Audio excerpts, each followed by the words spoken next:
Good afternoon and welcome to MedTech Crossroads. We're so glad you're with us today. Today is episode 114, Friday, July 22nd of 2022.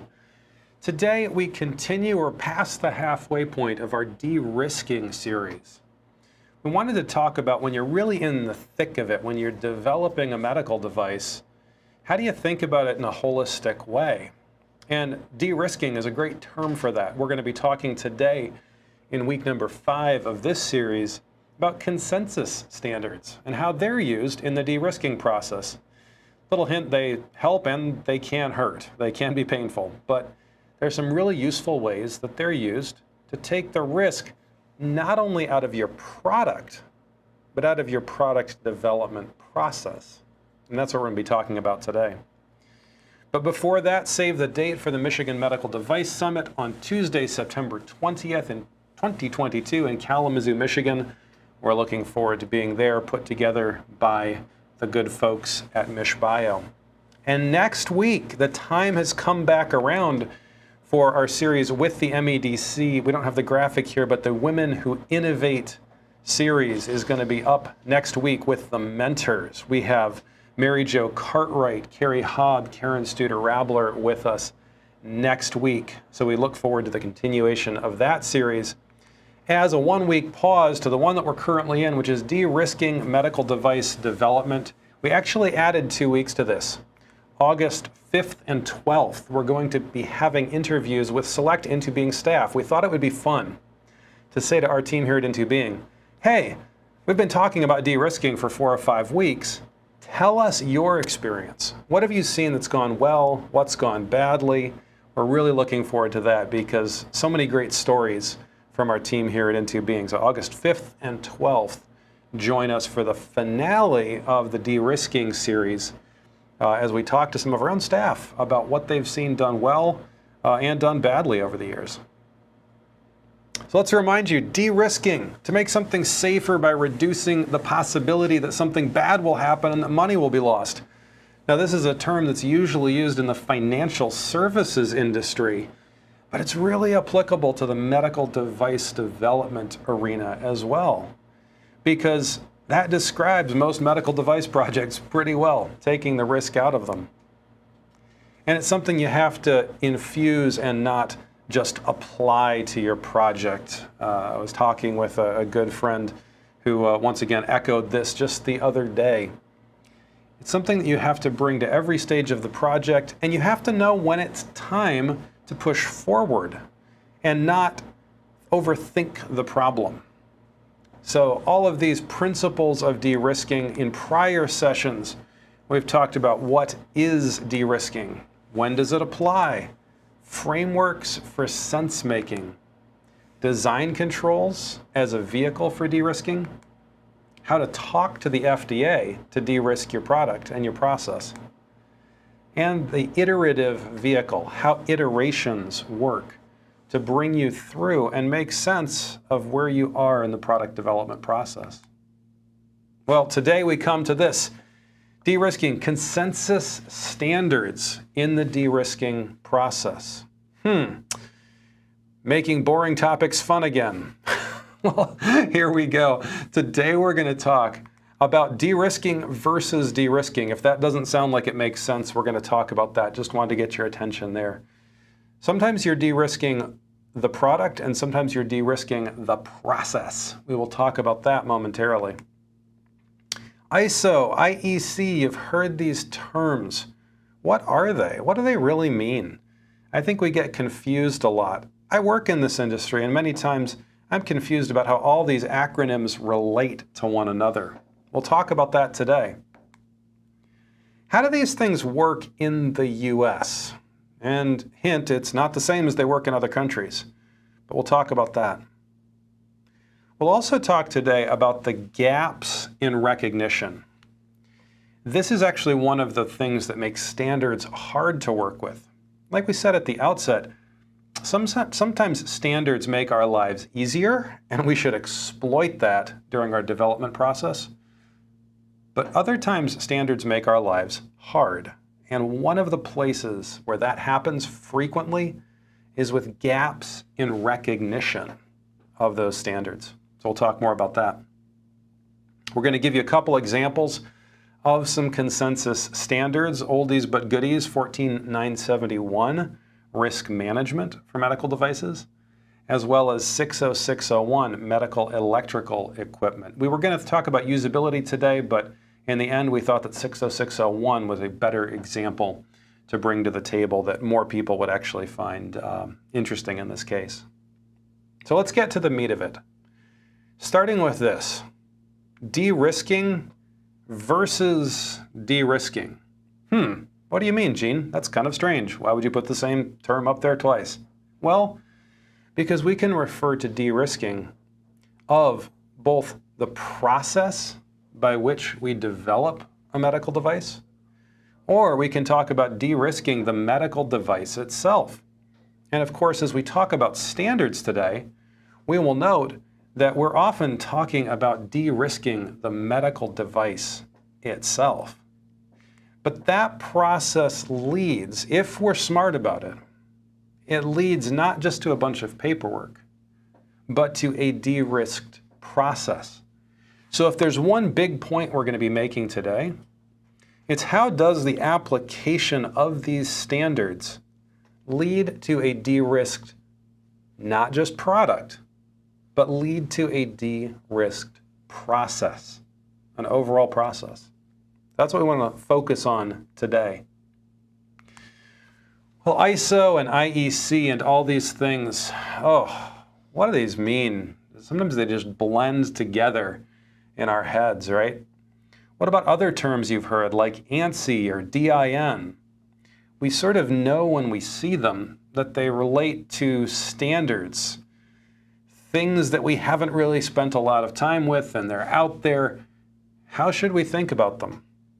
Well, let's start here. We're going to take you all the way back to the year 1906. And that's when this organization was founded.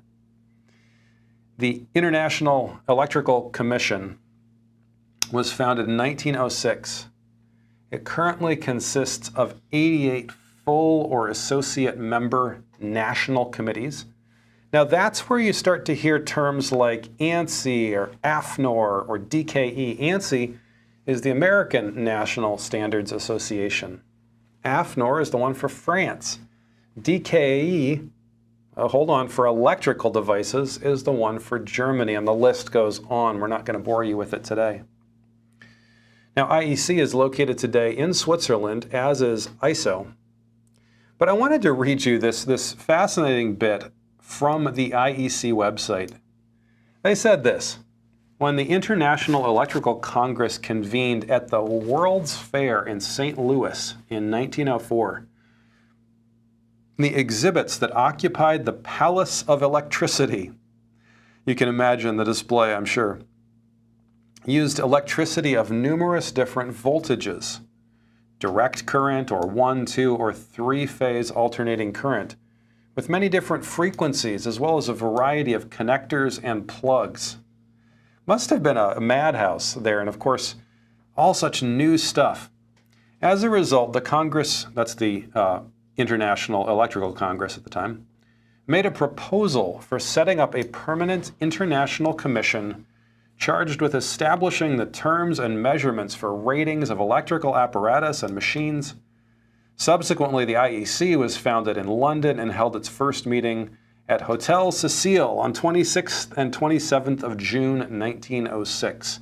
It's been more than 100 years since that happened. Interestingly enough, Lord Kelvin, the one after whom the unit of temperature measurement, the Kelvin, is named, was elected the first president of the commission. And so that's how IEC got its start. Amazingly, in 1906 and 1904, actually, people realized that with this new technology coming out, it was going to be chaos. Things were going to be all over the place.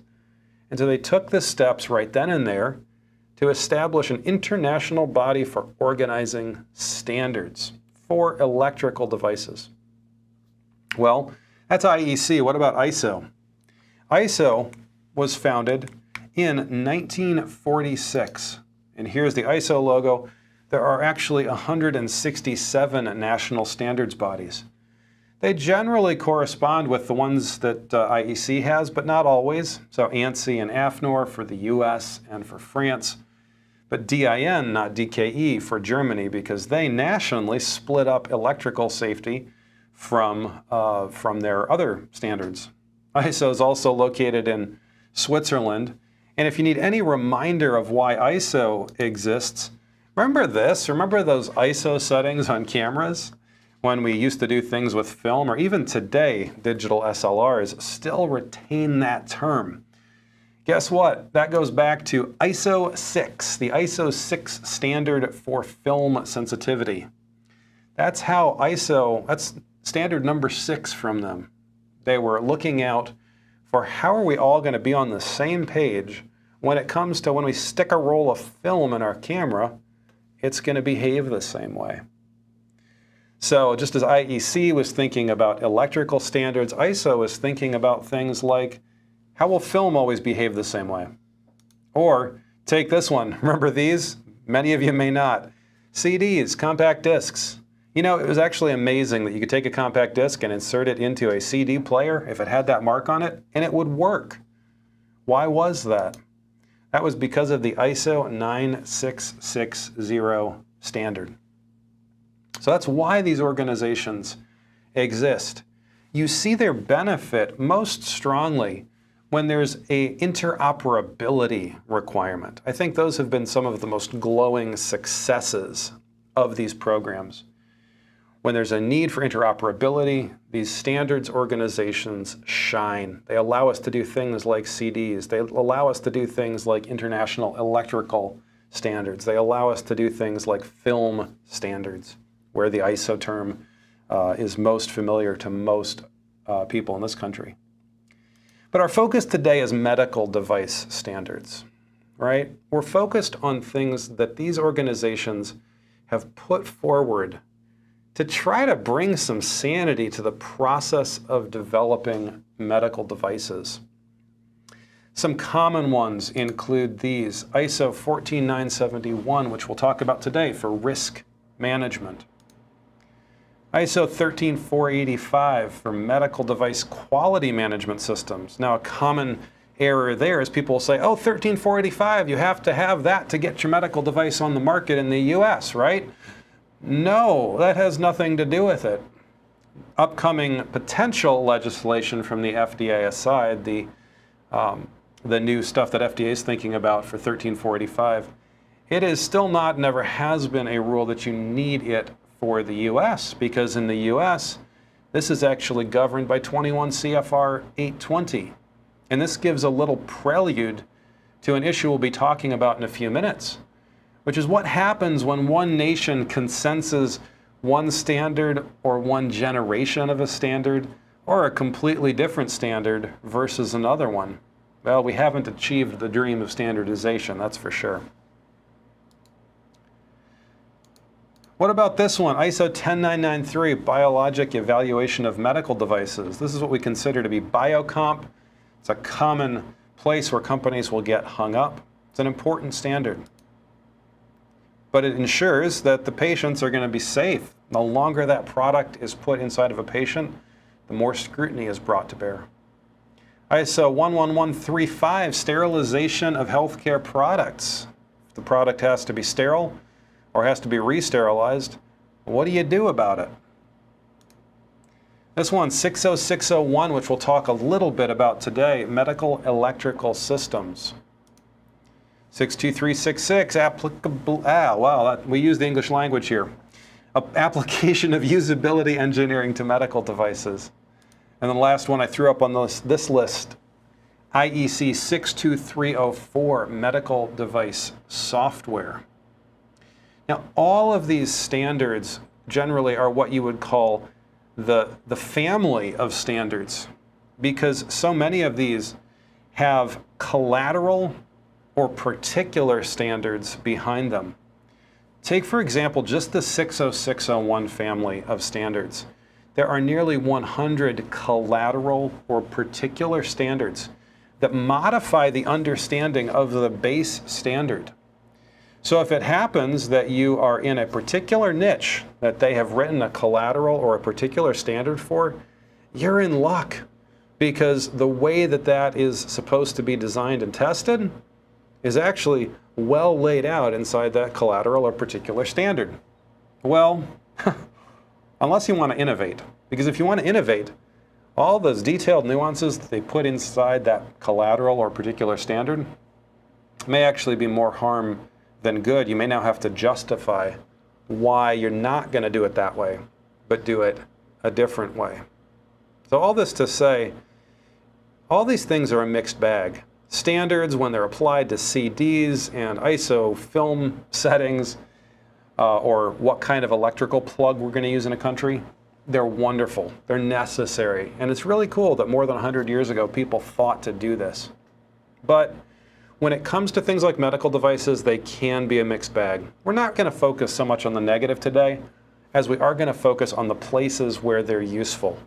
We're going into that standard early, even if you're not to that point in your development process yet, can actually be a really useful thing. It can help you understand what you're up against. So before we dive into how we use these in the US, I'm going to ask this question. How were these standards used in Europe? Now, why do I say were used in Europe?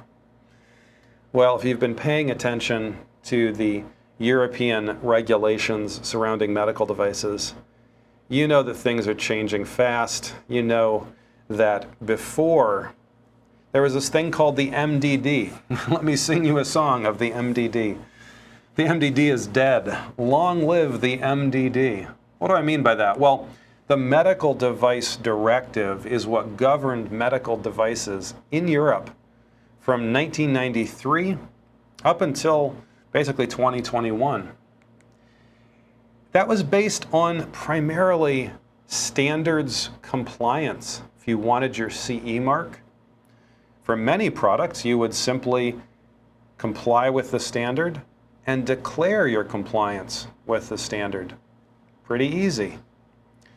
For more complicated and devices subject to more scrutiny, you would still comply with the standard, and you might subject yourself to a notified body so that they would help you declare compliance to that standard, conformity to the standard, and then you'd go on the market. It was kind of a nice process, and many times it resulted in device clearances much faster in Europe than in the United States. So from the developer's standpoint, this was a good thing. From the public standpoint, not so much, because many times things slipped through. Now, there's pros and cons to any regulatory system. You're never going to have a perfect one, but there were some pretty seminal failures inside that European system that motivated them to change the way devices were regulated, the way that devices were cleared. And so now, along comes the medical device regulation. MDR is actually MDD plus. That's why we say long live the MDD, because MDR didn't really take anything away, but it added a lot. It really is standards compliance plus clinical data. There's other nuances there that we're certainly not going to cover today. But in Europe, getting a product on the market used to be as simple as reading the recipe of the relevant standard, doing it, and more or less going on the market, maybe with intervention by a notified body. But that's all changing. And in fact, the idea of predicate devices and the idea of clinical trials being very, very, very frequent in Europe is now coming to the forefront. So standards were always a part of this process, and they drove the European process very strongly.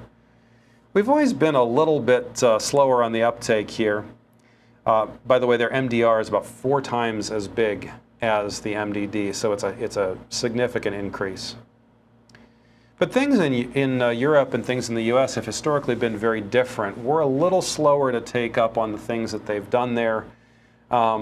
We haven't just uniformly embraced all of those standards. So how do you approach things in the US? Well, standards are consensed by FDA. What does that mean? Well, they're recognized. FDA doesn't take a standard for the most part and say, you have to do this. So they're recognized. They're not always, quote, required. Those of you who've been involved in medical devices know that this is sort of 50% true and 50% false. Once a standard is recognized enough and consensed enough, you'd be crazy not to follow it. But if you want to get down to the letter of the law, there are some that FDA requires, but there are some where FDA says, you know what, we're going to ask you questions about this topic area, and we accept this standard as good answers to this topic area. So that makes it easy to know the kinds of things FDA would like to know about. Now, here's a problem. These standards, as they're issued by standards organizations all over the world, are not uniformly or instantly adopted. So if I go on the ISO website and I find a medical device standard, I can't trust that it's applicable in the US. And that's a really important point. Even if a standard is consensed in the US or is going to be consensed in the US, the date at which that standard applies can be very different from the date that the standard was released. I hope what you're seeing here is that this creates some issues in knowing what you actually have to do here in the US. If we go to the Recognized Consensus Standards database on the FDA website, right now we'll see approximately 1,475 recognized consensus standards that the FDA recognizes. Now, nowhere near all of these will apply to any given project. It's usually 5 or 10. But it's important to know this database exists. You can search it on the FDA's website, and you can start to look. But one of the things you'll notice is if we look here, for example, at biocompatibility standards that the FDA has recognized, we're going to find very quickly that number one, there's not only one of them, like we said earlier. Even though 10993 is recognized, we actually have to go in and find out which collateral standard of 10993 was recognized. So there's a lot of detail, a lot of nuance under that.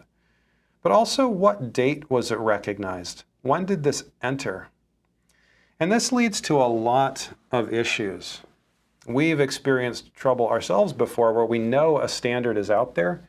We know the new version of the standard is available, and yet FDA hasn't recognized it yet.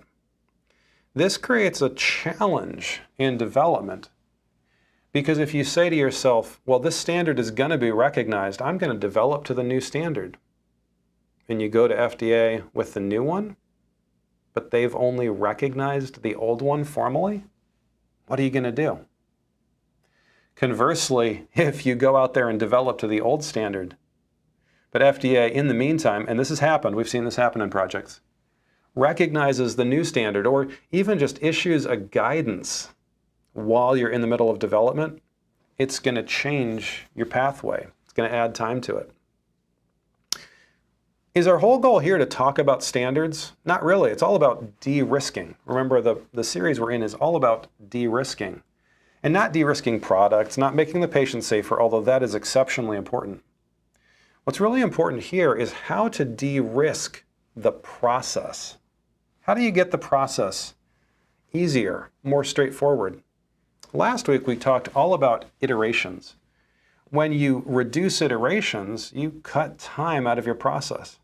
Knowing that a standard can change or that might not have been recognized is an important thing to have on your radar when you think about your development process. Because if you get halfway through that process and suddenly have to change, it's going to be painful. So all this to say, it's not all about the standards here today. It's about the de-risking process and how do we make that better. Let's talk about gaps in the process. Issuance and rejection of standards. ISO can issue a standard, But sometimes, even after review, the industry will actually reject the standard. This happened perhaps most famously with the 2012 version of the risk analysis standard. Industry widely rejected this version of the standard. There were things in it, they basically just said, we're not going to do that. And as a result, it wasn't consensed. If you go to the FDA website today, you will find the 2007 version of the ISO 14971 standard. And you'll also find the 2019 version, but you won't find the 2012 version. So just rushing ahead and saying it's the newest standard, I'm going to comply with it, not wise. The question is, has industry really bought onto this? And it's not just industry. There are also challenges that arise when the standards organizations themselves fail to link standards one to another. They've issued standards before, but not issued the collateral. Everybody knows that that's going to be the greatest new standard, but they haven't given you the rest you need to read to implement it. If you know you're coming up against that, it's going to add time to your process because you're waiting for a document to be issued that you know you're going to need, but it's not there yet. Also, dangling references. Sometimes international standards, they will have references to an older version of another standard. Well, these interrelations and these interdependencies create problems for developers. That if you know that there are these interdependencies, you'll put time in your plan to make sure that these can be addressed. But this is where it really comes down. National adoption. Sometimes there are delays or disagreements where a nation doesn't adopt a standard as quickly as they could, or even at all. Sometimes a nation will say, no, we think there's a better way to address this. You see this in the world of software in the United States. ISO 62304 has existed for a while, but it's different from the FDA software guidance. And so a company will set out in good faith to develop to 62304, ignoring the significant differences between it and the FDA's software guidance. So as a result, can you hear the echoes of iterations? Can you hear the echoes of the things we talked about last week? If you know iterations are coming, you can plan for them. If you don't, you're surprised by them. These sorts of national adoptions of standards create problems more often than you would think. So for example, if one country adopts let's say 2019 version of a standard, but another country is still back on the 2016 version, and you're getting ready for your international market clearance and launch, you might actually have to unwind, test to an obsolete version of the standard in order to get clearance. This maddening reality, it should be changed. But it goes back to the idea of iterations. Know that this hurdle is there so that you're able to address it up front. This is one of the ways that standards are useful, but they're also maddening. But knowing what's coming up can help you. Well, let's dive into a specific standard, because this is the point we want to make today. It can either be about de-risking the product, which is important, and that's what we usually talk about when we're talking about educating people about these standards. But it can also be about de-risking the development process. And that's the focus of today's work. Because fundamentally, we could talk about next actions that you're going to take. We can talk about design controls. We can talk about your iterations that you're going to go through. We can talk about getting FDA agreement on a topic. But all these are just tools. De-risking is all about knowing what I can know as early as I can know it. How can I find things out so that they're part of my plan? That makes me look good if it's part of my plan, versus part of my recovery process when I discover something I didn't know about. De-risking is all about identifying product risks, requirements, test methods early, and it means that you can address it in earlier iterations. It means you've de-risked. That's really the whole point of what we're doing here. Now, there are boring areas of 14971 This is dry enough as it is. We're not going to talk about those today. But here's an example of something that's actually very, very useful for your process. Now, this looks like an eye chart at first. It's this idea that hazards go through a sequence of events, lead to hazardous situations, that then lead to harms. And many times people will look at this and you just dread getting your clinicians and getting your academics into a room and starting to talk about things like this. Makes people's heads spin. But there's something beautiful and essential that's a part of this diagram. And that's the reality that not everything that you can come up with actually matters. Not every harm that you can think of, not every hazardous situation you can think of, not every hazard you can think of actually matters. So in fact, what the standard is giving you is a concise way to think about less and worry about less. That's actually really valuable for de-risking not just your product, not just making the product safer, but for de-risking your process. Because if you go into it knowing that the standard is on your side, that not every risk need be thought about in great detail, but that only the hazards which lead to hazardous situations, that lead to harms that get quantified as risks that exceed some threshold, only those need to be addressed, you actually have a lot of power on your side. You can take an entire room full of people that started thinking too hard, and you can shut it down, and you can bring it back to only what matters. That's how you can use this standard to de-risk your process. It gives you a tool to shut down never-ending conversations about all the ways that this product could go wrong. Let's look at another example. Risk control measures. Internationally, it's now well established that telling people things in product manuals doesn't work very well.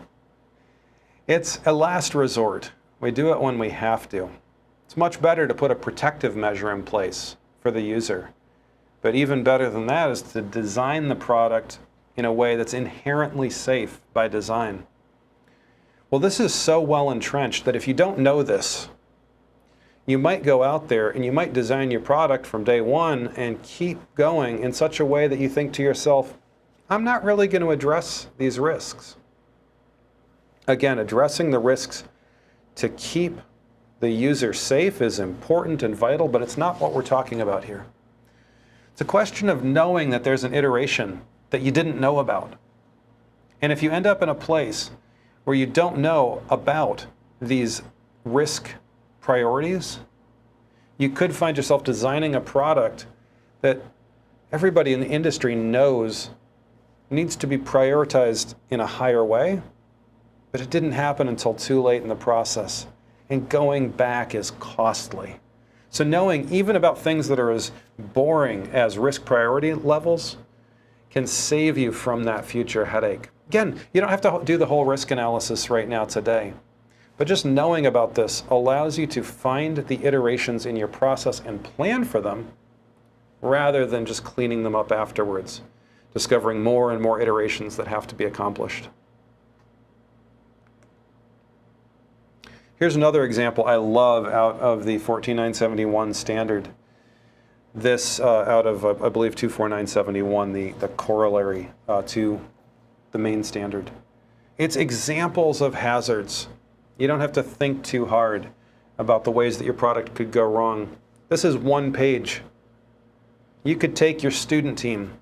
You could take your university spin out.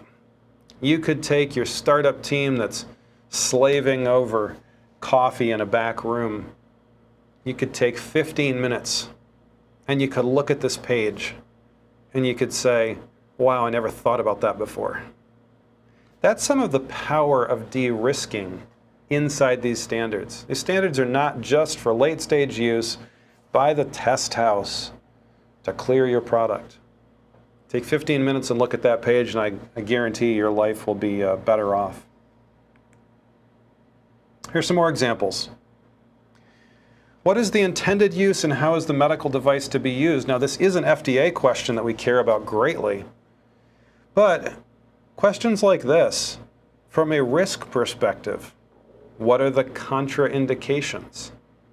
Even in early development, if you started thinking about that, it would change potentially how you develop your product. Is special intervention necessary in the case of failure of the medical device? What happens if our user is going along merrily but the device fails? Is it all good? Or does something bad happen? Now, of course the regulators care about it. Of course our development process later on cares about that. But right at the outset, would that change how you're thinking about your product concept? Would that change how you plan iterations, plan your testing, plan your development process early on? That's the goal of this. Another great one that I love out of the standard is energy delivered or extracted from the patient. Many times folks don't think about this when they're doing early product concepts. The type of energy, its control, quality, quantity, intensity, and duration. Whether the energy levels are higher than those currently used for similar medical devices. Sadly, the regulatory world does tend to rely on similarity and difference to make risk judgments. Well, is it kind of like what we're used to? Then I guess we'll let it through. But if it's really different, then we're going to ask all sorts of questions. Can we ask those questions about things like energy? And if the answer is it's different, how does that change our development process? These are really important at the outset of a program. The same can be asked about substances that are being put into or onto a patient. The list goes on, but just a couple more examples. Is it intended for use with other medical devices or other medical technologies? Now, this one is worth spending a little bit of time on, because so many devices that we encounter it into being are not standalone devices. They exist in a milieu of other devices in the hospital setting. They're intended to operate interchangeably with. And the hottest device that's out there at any given moment may be obsolete in 5 years. Over the years, we've been privileged to work on many radiofrequency surgical tools. And it turns out that a few years ago, you could buy some devices that were getting a little bit old for $3,000 to $5,000 on the used market. Many of those devices now today that are new and updated are $50,000 to $60,000 on the used market. The technology has changed so dramatically. Even in a handful of years, that you find yourself asking very strange interoperability questions. The device that you or your clinician may recall from their experience just a year ago may be obsolete by the time your device goes to the market. And so a question like this, is this intended to interoperate with other devices on the market? May be trickier than you think. This isn't something to save for later in your process. Can you tell right now that standards are actually intended to reduce iterations? Standards from our perspective are intended to reduce iterations. Sure, uniformity is great. Sure, compliance is great. Yes, patient safety is immensely important. From the perspective of development and how you're going to get to the end goal, standards like this are actually saving you iterations by forcing you, if you're willing, to think up front about big questions that you may not have on your radar. One more here, maybe there's two more, looking at my upcoming slides. Is maintenance or calibration necessary? Factors that you should consider. Traceability of the calibrator. This happens a lot with diagnostics. When you go out there and you say, I'm going to send this diagnostic out and it's going to diagnose the hottest, sadly, disease out there. Well, it's great, and if it works on day one, that's great, but many times these things drift, they change. How do you calibrate? How do you ensure that it's still doing what you expect it to? And one last one from risk management. Does the medical device depend upon this concept of essential performance? This is more of a European concept, but the idea is this: is there something the device has to keep doing, and if it doesn't, things get really, really bad? Or is the device good but optional? That's incorporated into the 14971 standard. And have you thought about that for the programs that you're working on? Is there essential performance for this device? Or can the device fail in a safe and kind of irrelevant way, to be honest? Yes, we want the device to work. Yes, our customers won't be happy unless the device is working. But is it okay for the device to fail? The answer to that question will either save you or create the need for planning for some very critical iterations.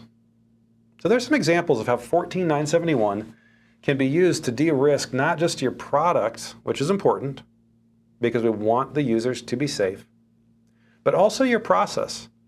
It allows you to ask questions that you probably didn't think of, but the industry did. And if you're asking those questions as early as the conceptual stage, you're going to know that there are iterations upcoming that you wouldn't have otherwise thought about. That's the main point here. We've got time for one more quick little example, this out of the 60601 standard. Safety of electrical patient contacting devices. Again, the standard's mostly about de-risking the product, but I want you today to think about how do we de-risk development? And again, there are boring areas of 60601. We're not going to talk about that at all today. But here's an interesting one. I don't want to know the situations that made them put this into the standard. But this one talks about the release of a patient. Now you're saying to yourself, Gene, you were talking about medical electrical equipment. Yes, but this standard is actually exceptionally broad. This is the one that has 100 collateral standards associated with it, collateral and reference standards associated with it. It addresses so many things, and it addresses not only the electrical aspects, which it does, but also mechanical aspects, things like pinch points. It's everything having to do with these patient contacting electrical systems. And here, the release of the patient. Means shall be provided to permit the release of the patient quickly and safely in the event of a breakdown of the equipment or failure of the power supply. This isn't just how do I shut the power off, but how do I get the patient out? Well, if you're working on a product that has the potential to constrain the patient in any way, wouldn't it be nice to know that this is coming down the road? That's not just going to make it safer for the patient, it's going to make it safer for your development process if you know this is coming. Because how you release the patient from the product is probably something that you've designed in early in the process. And if you don't think about it, it could come back and bite you. This is one that I have to confess has caught our team off guard in the ancient past. This has to do with the allowable maximum temperature for skin contact. These numbers are incredibly low. Well, we won't belabor them today, but it turns out that skin damage, even for healthy patients, let alone patients who are having skin conditions, age-related degeneration, and everything else, these numbers are incredibly low. So if it turns out if you're working on a product that's intended to heat the patient in any way, you may be shocked to find that the numbers that you need to achieve what you think you want to do are too high. They actually contradict the standard. Wouldn't it be nice to know that early in the process so that you can incorporate that into your plan? If the very standard that's out there that governs your product contradicts the technique you want to apply to achieve your end effect, it's a pretty fundamental disjoint. Again, this is how looking at the standards, not applying them, not hiring all sorts of expensive consultants to think about them for you, not going to test houses, not doing any of those things, but thinking about the standard, briefly skimming it, talking to somebody for an hour, saying what really matters inside this standard as it relates to my product. That can be incredibly important to de-risking your development process. Lastly, I'll just show you this. Did you know that there's a standard test finger for electrical safety for the 60601 standard? So you've gone through and you've designed your device, and it turns out they're going to come after it with a mechanical finger hooked up to an electrical test system. They're going to try to touch something that could harm the user or patient. Well, it's good to know that that's coming, because a simple thing like that could change your enclosure design. It could change how you design this product. Just some examples from 60601 that hopefully are useful. Again, not to show you that you need to design your product this way per se, but to help you realize that these things create massive design iterations if you don't know they're coming. Well, in summary, this really just harkens back to what we've been talking about all series. Standards do bring some design and test uniformity to bear. That's good, it's great. If we could turn every subcategory of device into something that's really, really predictable, it would be good for healthcare. But gaps in recognition, gaps in implementation by the standards committees themselves, by different nations, can create all sorts of headaches. So if you know that, you're going to plan for it. Now you know for it. De-risking products is related to de-risking process. Again, if you can plan for it, let's do it. Don't get into the weeds too early. We're not sitting here today saying we want you to know all the details of all the standards out there and think really hard about them. That is not the goal. The goal is to save yourself iterations in product development, to know just enough that you know that that kind of a thing is coming down the road, to be able to plan for it and to avoid it where necessary. So that's just a little bit about using standards for de-risking the process. Some of the pictures we used today were from unsplash.com. A little shout out to them. It's a great place to get pictures for things like this, even commercial use. Free to use for commercial use, because what they're doing is advertising for various photographers who go out there and create wonderful art and wonderful stuff that can be used. Scan the QR code. You can find lots of pictures at unsplash.com. That being said, here we are at the end of another show. I'm going to take just a couple minutes for questions. If anyone has any questions that you'd like to ask, feel free to raise your hand. And next week, I'm going to remind you, a one-week pause to the series on de-risking. We're going to be talking to women who innovate. We're looking forward to talking to the mentors this week. We have some really cool mentors we're going to be talking to, so I hope you'll join me for that. Thanks for being with us here on MedTech Crossroads. Hope you're having a wonderful summer. Looking forward to some great shows in this coming August, September, October, where we're going to start talking, again, interviews with manufacturers. The goal is to go on site with various manufacturers and vendors. With the ability to do so, we're hoping to get out there and give you a little tour. And then after that, it's back to the world of investment. Venture capitalists are on deck coming up. We want to continue the series that we started early this year. Now talking more to the big guns, to the later stage venture capitalists, because that's an important part of the process too. I do see we have one question here from our friend Ken Spencer. We'll bring him live. Ken, you're live? Yes, Gene, thank you very much. Terrific segment here, so appreciate it very much. Appreciate you, Ken.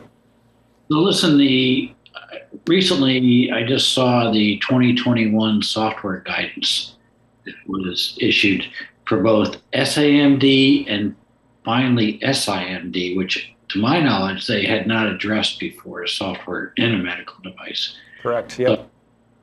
And this is a long time coming. I mean, I think its last guidance was 2012 or something like that. So this has been a really important one that we've been taking a long look at with all the work I think that's going on. So I don't know if you've had a chance to go through that and could comment on what you think about that guidance.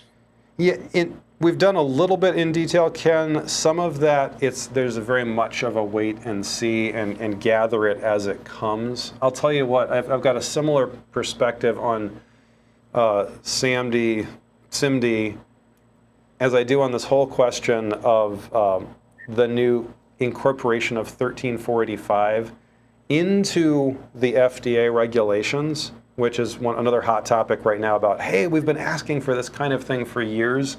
When are we going to get some, conformity on these things or some guidance on these things? So you're finding that in software. You're also finding that in quality system harmonization.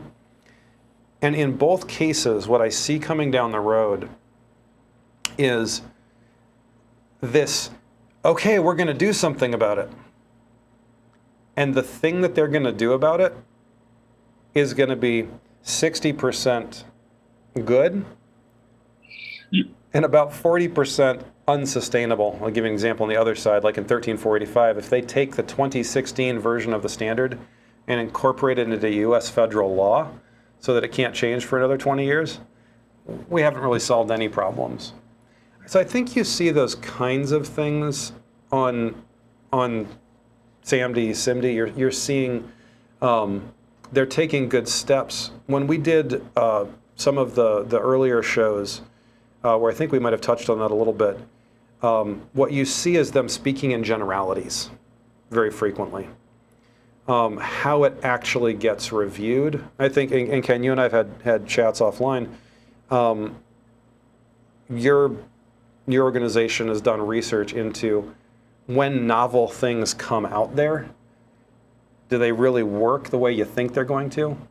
And so I think what we see is generic aspirational statements coming out in some forms of guidances that haven't gotten to the specifics.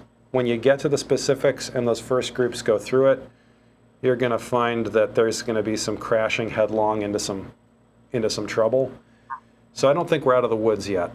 So that's probably not as specific as you might have hoped, but I think just in general, I see these organizations trying to do cool stuff. You got to do it. You got to move the ball forward, but be ready for running into the fence on some of the first applications here. Yeah, thank you. I have one other comment, if you have time. Sure. So when it was interesting to talk about the requirements for skin heat guidance, temperature there.